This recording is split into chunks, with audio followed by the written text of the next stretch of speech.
زي ما انت سمعتي في اول الفيديو كده، سمع صوت القرمشة ولا الشكل واللون حاجة كده في منتهى الجمال. طبعا كلنا بنعوز في الشتاء بنبقى جعانين بالليل، عايزين حاجة سهلة وسريعة نعملها، او حاجة في الفطار تبقى سهلة برضو وسريعة. تعالى اقولك على طريقة حلوة وسهلة وبسيطة للبطاطس هتعجبك وان شاء الله مش هتاخد منك وقت وطعمها تحفة. اول حاجة هنا معايا حوالي 3 بطاطسات.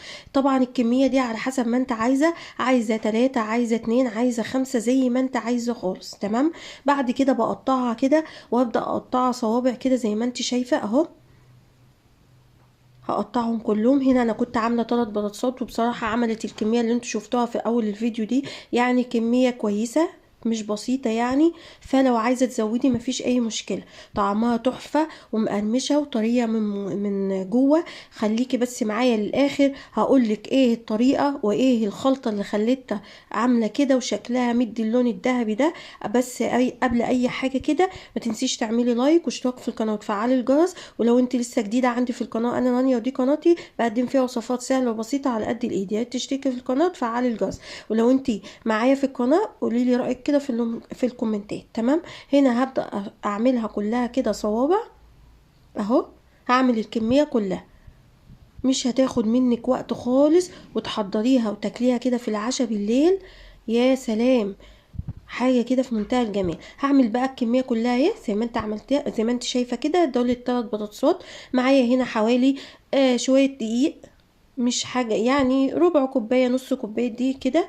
تمام. وهبدا انزل بيهم على البطاطس بعد ما قطعتهم واقلبهم كويس اهو.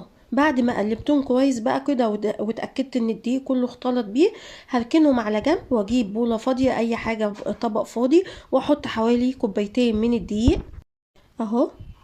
وبعد كده هجيب البهارات بتاعتي. هنا انا كنت جايبه تتبيله البطاطس، ومعايا كمون، ومعايا فلفل، ومعايا ملح. البهارات دي براحتك، عايزه تحطي بابريكا، تحطي حاجات تانية مختلفه اللي انت حباه. بس تتبيله البطاطس مع البهارات دي بصراحه خلت طعمها تحفه. وهقلبهم كويس خالص كده، اخلط المكونات الجافه. وبعد كده هبدا انزل بيه كوبايتين من الميه، ادي اول كوبايه، وهنزل بالكوبايه التانية، وهقلب كويس لحد ما الخليط يبقى معايا زي ما هتشوفيه دلوقتي، لا هو تقيل ولا هو خفيف. تمام اهو. انت شوفي شايفه بقى الوصفه دي ما تاخدش معاكي ربع ساعه في عمايلها.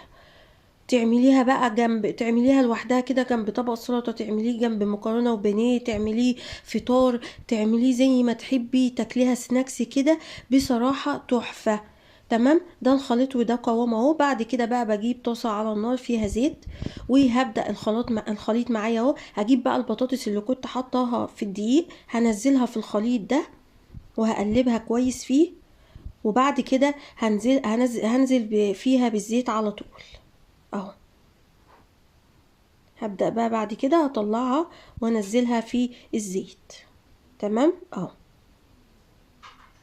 قومي بس جربيها كده وتشجعي، والله يعني اكيد كلنا عندنا بطاطس في البيت وشوية دقيق وبهارات، مفيش حاجة اكتر من كده.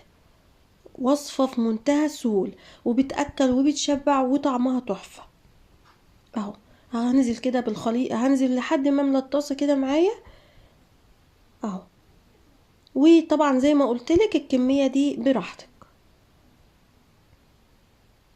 هو الفيديو سهل وبسيط، وحتى مش طويل ولا حاجة اهو. هنا بقى بعد ما عملتها وبدأت تحمر اهي وادت اللون الذهبي الجميل كده، وزي ما انت شفتي في الاول كده بتقرمش كده من بره وطرية من جوه.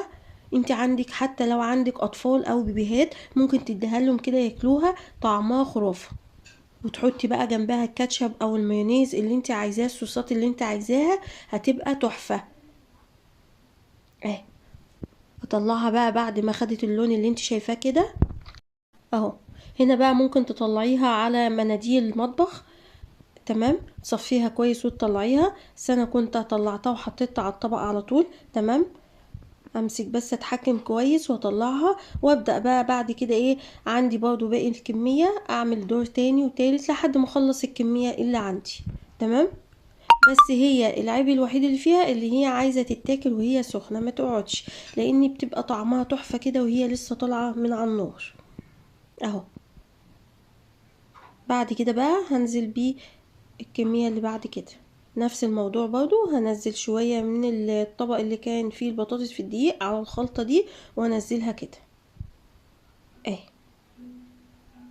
يعني حاجة في منتهى البساطة ومش مكلفة، اقتصادية، وفي نفس الوقت برضو أولادك طلبوا منك حاجة مكسلة مش قادرة كده، ممكن حاجة كده على السريع وتعمليها، وفي نفس الوقت كده ايه أكلتهم وشبعتهم. تمام اهو.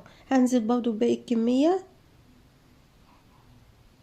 طبعا زي ما انتوا عارفين انا مبدئي في القناة بقدم فيها وصفات اقتصادية وعلى قد الايد، فدي حاجة من ضمن الحاجات اللي هي الاقتصادية اللي على قد الايد، ما تكلفكيش حاجة خالص.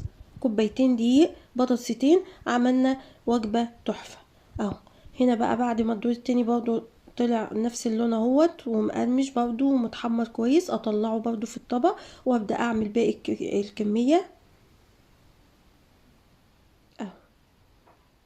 بس الإضاءة اللي ظلمها شوية، لكن والله العظيم يا جماعة شكلها وطعمها تحفة ولونها خرافي، لا محروق ولا ني، مدي اللون الذهبي الجميل كده اهو.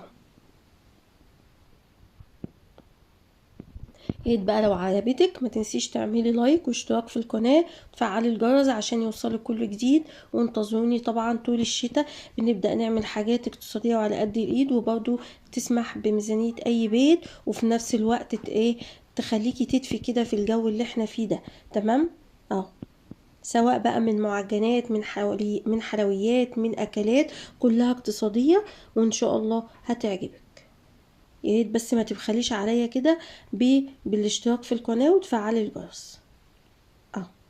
هنا بقى بعد ما خلصت الكمية كلها، الطبق بصراحة كبير، طبق كبير وكويس يعني اهو، يكفي حوالي 4-5 تنفار بصراحة من 3 بطاطسات بس اهي. شايفة القرمشة مقرمشة من بره وطرية من جوه، قومي اعمليها وتشجعي وان شاء الله تعجبك، حاجة كده زي الفل